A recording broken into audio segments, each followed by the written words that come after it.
Assalamualaikum warahmatullahi wabarakatuh. Kita lanjutkan untuk menginput menu input data. Di dalam menu input data terdapat dua submenu, yaitu pegawai dan mutasi.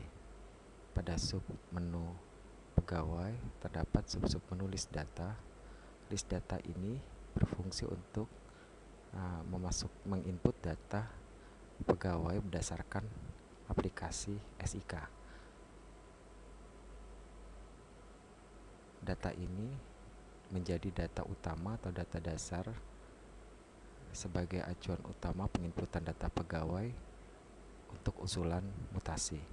Cara menginput awal adalah dengan mengklik Add New pada bagian bawah tabel. Input Add New pada bagian bawah tabel. Maka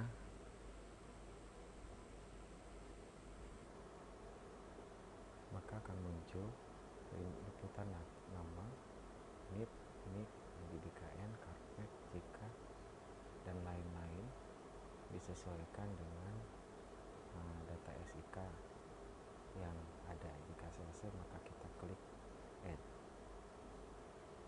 Setelah kita klik Add, maka akan kembali lagi ke list pegawai. Untuk mengedit data list pegawai, jika ada perubahan, maka kita cukup untuk mengklik nama dari identitas tersebut, kemudian kita lakukan perubahan yang diperlukan, kemudian kita submit, dan selesai. Kita submit, maka akan kembali ke list data. Kemudian selanjutnya kita akan menginput data mutasi. Yang pertama adalah kita menginput usulan mutasi yang dikirimkan dari unit-unit kerja ke pusat, yaitu dengan cara pertama adalah kita klik Add New, maka akan muncul form untuk pengisian pengusulan. Yang pertama kita pilih dulu provinsinya, kemudian kita pilih unit kerja, kemudian kita pilih nama pegawai yang ada di unit kerja tersebut yang akan melakukan mutasi seperti ini. Kemudian jangan lupa kita input NIP-nya.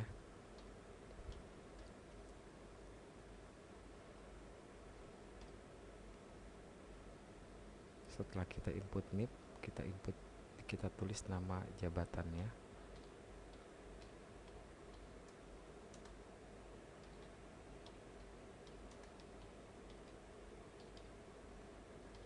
Nama NIP formatnya harus persis seperti yang tertulis di sini atau menyamakan dengan formatnya data pegawai SIK. Kemudian mau assessment eselon berapa, seperti misalnya eselon 4. Kemudian kita harus tahu juga golongannya golongan berapa. Kemudian adakah pernah diklat PIM, nomor usulannya berapa, dan ini wajib adalah mutasi ini diinput kapan kita add, maka akan muncul di sini Bali Iketut. Selanjutnya dari sini kita input data lanjutannya, yaitu jika ada pendidikan diklat atau PIM secara detail, maka dapat input di sini. Semisal pendidikan terakhirnya adalah S2 atau pernah S2 misalnya seperti itu, atau pernah juga PIM 4 misalnya. Jika selesai, maka kita klik submit. Oke. Dan jika ada surat yang harus diupload, maka kita klik Add New, kemudian kita tulis misalnya judulnya adalah surat usulan, kemudian kita browse, misalnya arsip, anggap ini adalah sebuah surat usulan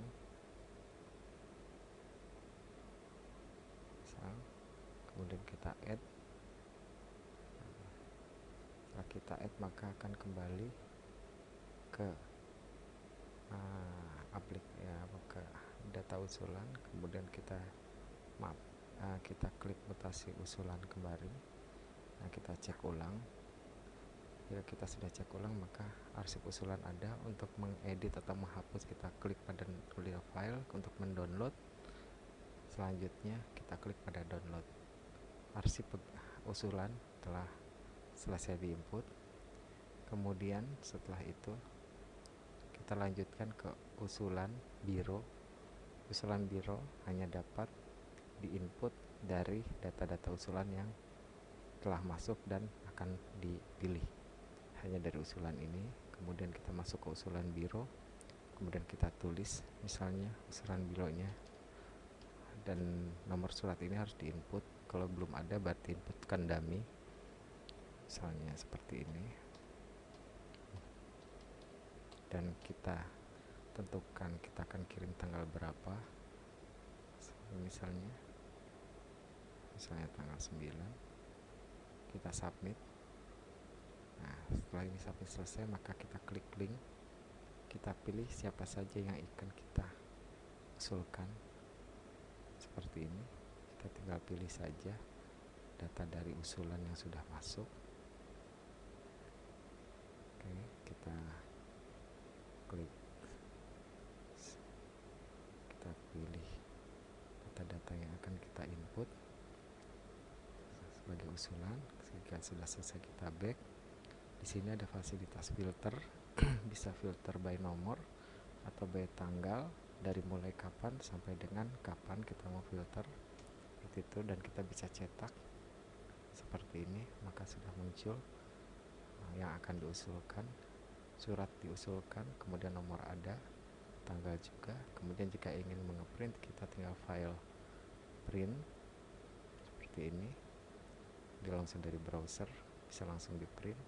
Atau jika ingin diedit ke dalam Excel atau Word, kita tinggal klik Ctrl A, kemudian Ctrl C atau copy dan paste di worksheetnya Excel jika kita ingin menggunakan Excel. Kemudian selanjutnya, setelah usulan biro, jika usulan bironya sudah keluar, maka berapa orang yang diusulkan untuk mengikuti asesmen seperti ini. Misalnya kita usulkan asesmen dari tanggal 15 sampai tanggal 16. Kemudian kita submit. Dari sekian yang diusulkan, maka yang ikut asesmen misalnya sudah memenuhi syarat seperti ini, Kapten Sugeng, kemudian Jumadi Prastio misalnya masih memenuhi syarat. Kemudian di sini juga misalnya Suwandi kurang memenuhi syarat. Atau kita juga bisa input Saman Hudi, gitu kan. Nah, ini setelah selesai kita back. Nah, maka kita cek lagi di hasil usulan biro tadi, ada batch-nya. Kemudian jika diperlukan kita bisa print langsung, maka keluar dan proses printnya sama. Tinggal file print untuk batch-nya batch 1, maka jabatan unit kerja, kemudian hasilnya muncul. Selanjutnya, setelah hasil usulan biro, ada status promosi. Dapat dilakukan status promosi adalah pengikutnya dengan add new, kemudian kita pilih tambah data, statusnya promosi.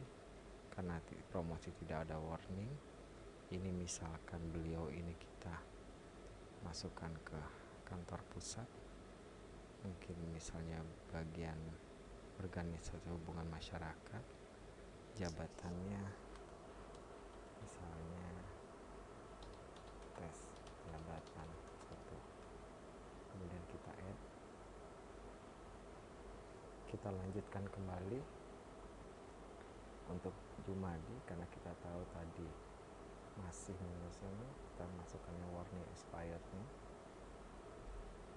Kemudian karena tidak ada promosi, selanjutnya kita masukkan juga untuk yang belum memenuhi syarat tadi, Bapak Suwandi misalnya tidak promosi juga, assessment misal tanggal 31, kita add. Setelah muncul seperti ini, kita mempunyai proses filter, bisa by nama, by NIP, Tapi jika ingin seluruhnya maka kita tinggal print, hasilnya muncul. Kemudian dari mulai jabatan segala macam, dan inilah hasil dari